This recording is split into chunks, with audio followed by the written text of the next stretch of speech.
Hello guys, welcome to I exam भी। So guys, GIC ने assistant manager post के लिए अपना नोटिफिकेशन जारी कर दिया है। किसमें वैकेंसीज हैं, नोटिफिकेशन की डिटेल्स आप सब देख चुके हैं ऑलरेडी। काफ़ी डिटेल्ड वीडियो इस चैनल पर ऑलरेडी अवेलेबल हैं, वो आप देख सकते हैं। काफ़ी अच्छी वैकेंसीज हैं, बहुत अच्छा हैंडसम सैलरी है, एक जॉब सिक्योरिटी है और इंश्योरेंस कंपनी आप जानते हैं दिन पे दिन इंश्योरेंस सेक्टर ग्रो कर रहा है, तो एक डेफिनेटली एक गोल्डन अपॉर्चुनिटी के रूप में आपके लिए वैकेंसीज आई हैं। डेफिनेटली आप इसमें अप्लाई करिएगा। इसमें जो एक मोस्ट इंपॉर्टेंट सेक्शन है वो रीजनिंग का है ना। दो पार्ट में रीजनिंग है, पार्ट ए और पार्ट बी। भी बताऊंगा आगे कैसे कैसे है। उस रीजनिंग के सिलेबस के बारे में और लेवल ऑफ क्वेश्चन के बारे में हम लोग यहाँ पर डिस्कस करने वाले हैं। किस तरह के क्वेश्चन आपसे पूछे जाएंगे, और ये क्रिटिकल रीजनिंग का जो बेसिकली इसमें अलग से एक पार्ट दिया है पूरा क्रिटिकल रीजनिंग, उसको मैं यहाँ पर डिटेल में डिस्कस करूंगा कि किस किस तरह के क्वेश्चन यहाँ पर क्रिटिकल रीजनिंग से पूछे जाने वाले हैं और किस तरह के क्वेश्चन वहां पर आपको प्रैक्टिस करने चाहिए ताकि आप उस सेक्शन में अच्छे स्कोर कर सके। चैनल पर नए हैं गाइस, सब्सक्राइब करना ना भूलें चैनल को। बेल आइकन प्रेस कर लीजिएगा ताकि कोई भी वीडियो आपसे मिस ना हो पाए। ठीक है, चलिए स्टार्ट करते हैं। ये हमारा नोटिफिकेशन की डिटेल है, ये सब आप देख चुके हैं। 85 वैकेंसीज हैं ऑफिसर्स के लिए, स्केल 1 ऑफिसर के लिए यानी कि असिस्टेंट मैनेजर के लिए। और रजिस्ट्रेशन डेट इसकी 23 से स्टार्ट हो गई है।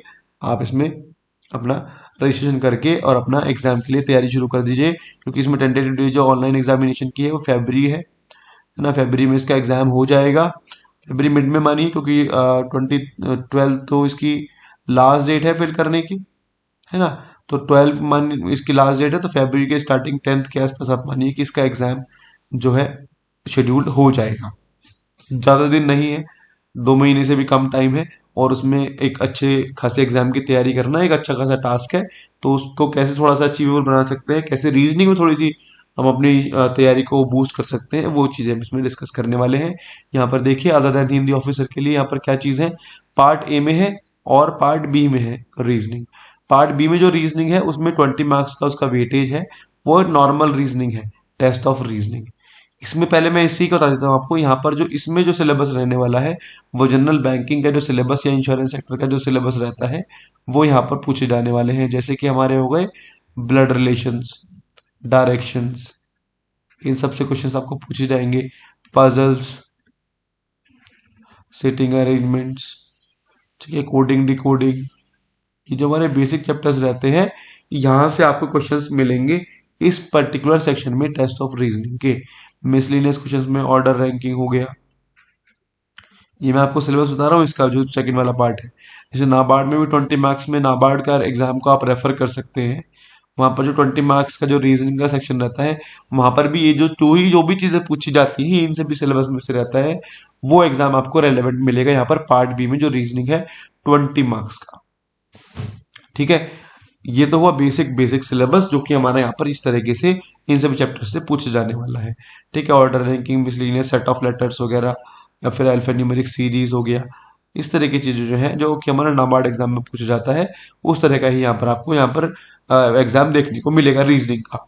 बात करें पार्ट ए में, तो पार्ट ए में अलग से दिया है हाई ऑर्डर रीजनिंग या फिर क्रिटिकल थिंकिंग।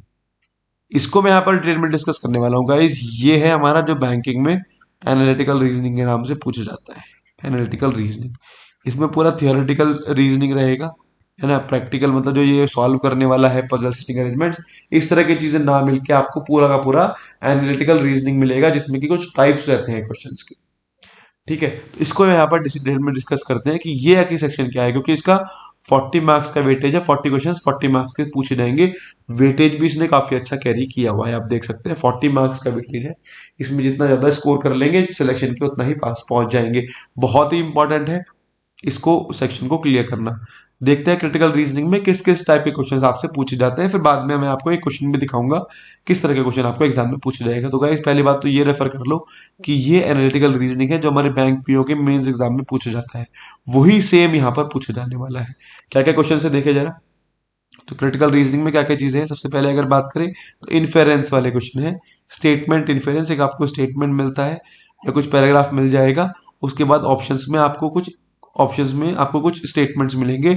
आपको बताना है with the help of the given paragraph which statement can be inferred. इस तरह के क्वेश्चंस पूछे जाते हैं, बहुत इंपॉर्टेंट है।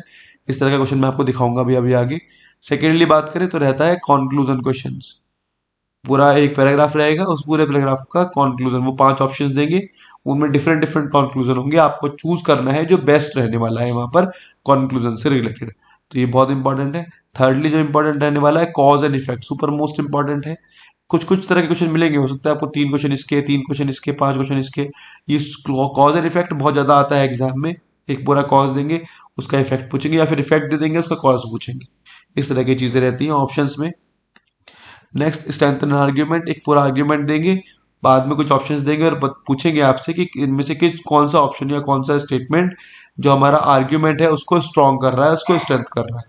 बहुत इंपॉर्टेंट रहने वाला है। नेक्स्ट बात करें, इवेल्युएशन करवाते हैं आपसे वो। पैरा कंप्लीशन पैराग्राफ दे देते हैं, उसमें कुछ लाइन मिस होती है, आपको 5 ऑप्शन मिलते हैं और बताना होता है कि किस ऑप्शन का यूज करके you can fill the paragraph, you can complete the paragraph. Statement assumption super most important. ये दोनों जो टॉपिक है ना, statement assumption, cause and effect, ये आपको लगभग 10 से 12 मार्क्स के मिल जाएंगे। बाकी इन्फेरेंस वाले क्वेश्चन, पैरा कंप्लीशन बहुत मिलते हैं, लेकिन ये तो दोनों टॉपिक हैं, ये आपको दोनों मिलाकर आपको 10 से 12 नंबर के कॉज एंड इफेक्ट और एजम्पशन वाले क्वेश्चन ही मिल जाएंगे। ये पूरा इसका सिलेबस है क्रिटिकल रीजनिंग का। स्टेटमेंट एक्शन, ये भी एक बहुत बड़ा इंपॉर्टेंट चैप्टर है ना। एकदम एक्शनेबल्स क्या होने चाहिए, एकदम से एक्शंस कैसे लेने चाहिए। मान लीजिए कोई सिचुएशन दे देंगे आपको और 5 आपको ऑप्शन देंगे, उसमें आपको बताना होगा कि उसमें हमारा क्या एक्शन रहने वाला है। डिसीजन मेकिंग भी इसको हम बोल देते हैं, वही है ये सेम चीज, ऑलमोस्ट सिमिलर है उसके। तो इस तरह का सिलेबस यहाँ पर रहने वाला है। सिलेबस को आप नोट डाउन कर लीजिए, यही सिलेबस आपका क्रिटिकल रीजनिंग में 40 मार्क्स आपको दिलवाने वाला है। Inference, conclusion in questions, cause and effect, strengthen and argument, evaluation, para completion, assumptions और स्टेटमेंट एक्शन प्लान। इवैल्यूएशन में वो आपसे कुछ डेटा एलिजिबिलिटी वाले क्वेश्चंस भी आपको यहाँ पर देखने को मिल सकते हैं। एलिजिबिलिटी आपने करे होंगे, एलिजिबिलिटी के क्वेश्चन निकालते हैं, है ना। एलिजिबिलिटी के क्वेश्चंस निकालते हैं ना, जैसे कि कुछ पैराग्राफ दिए होते हैं, उसमें कुछ एलिजिबिलिटी दी होती है कि एक पर्टिकुलर पोस्ट के लिए ये लोग अप्लाई कर सकते हैं। फिर बाद में 5 लोगों का प्रोफाइल लेते हैं और पूछते हैं कि इनमें से कौन उस पर्टिकुलर जॉब के लिए फिट कैंडिडेट है। इस तरह की चीजें इवैल्यूएशन में आती है, बहुत इंपॉर्टेंट। ये पूरा क्रिटिकल रीजनिंग का सिलेबस है, आप इस पर फोकस कीजिए। अब मैं आपको एक क्वेश्चन दिखाता हूँ यहाँ पर स्टेटमेंट कंक्लूजन का। देखो डायरेक्शन इस तरह से, in the following question a paragraph is given followed by 5 option. एक पैराग्राफ दिया है, उसके नीचे 5 ऑप्शन है, गिविंग अ कंक्लूजन विच मे और मे नॉट फॉलो। ठीक है, choose the one which reflects the conclusion that follows. इनमें से वो चूज करना है जो conclusion based upon this paragraph follow करता है। तो यहाँ पर एक पैराग्राफ दिया है वैक्सीन पॉलिसी के बारे में, आप पढ़ लीजिएगा इसको। मैंने आपको क्वेश्चन का एग्जाम्पल दिया है, हो सकता है तो इसका आंसर भी कीजिए आप कमेंट सेक्शन में कि बेस्ड अपॉन दिस पैराग्राफ कौन सा कंक्लूजन इनमें से यहाँ पर फॉलो कर रहा है। इसे दिया है, while the vaccine policy has been expanded to allow everyone over 18 year to receive a booster. इस तरह की यहाँ पर चीजें दी है। ठीक है, तो बहुत इंपॉर्टेंट रहने वाला है पूरा ही रीजनिंग सेक्शन आपके लिए। ठीक है, इस तरह की चीजें यहाँ पर पूछी जाने वाली है। तो ये मैंने आपको बताया पूरा किस तरीके से यहाँ पर रीजनिंग रहेगी और किस तरीके से आपको यहाँ पर जो अलग से पार्ट दिया है वो रहेगा। दोनों तरह के क्वेश्चन पूछे जाएंगे। एनालिटिकल रीजनिंग पूरी अलग है, दोबारा बता रहा हूँ आप लोगों को ये चीज। और टेस्ट ऑफ रीजनिंग में ये सभी जो चैप्टर्स, जो नॉर्मल चैप्टर्स रहते हैं, इनके 20 क्वेश्चन आपसे पूछे जाने वाले हैं। दोनों तरह की रीजनिंग, एक पूरा प्रॉपर चैप्टर और एक रीजनिंग अलग से। ठीक है, इन्फॉर्मेशन अच्छी लगी हो तो वीडियो को लाइक कीजिएगा। बाकी कोई डाउट है तो आप कमेंट सेक्शन में लिख सकते हैं, आपका आंसर वहां पर मिल जाएगा। Thank you for watching this video guys, have a good day.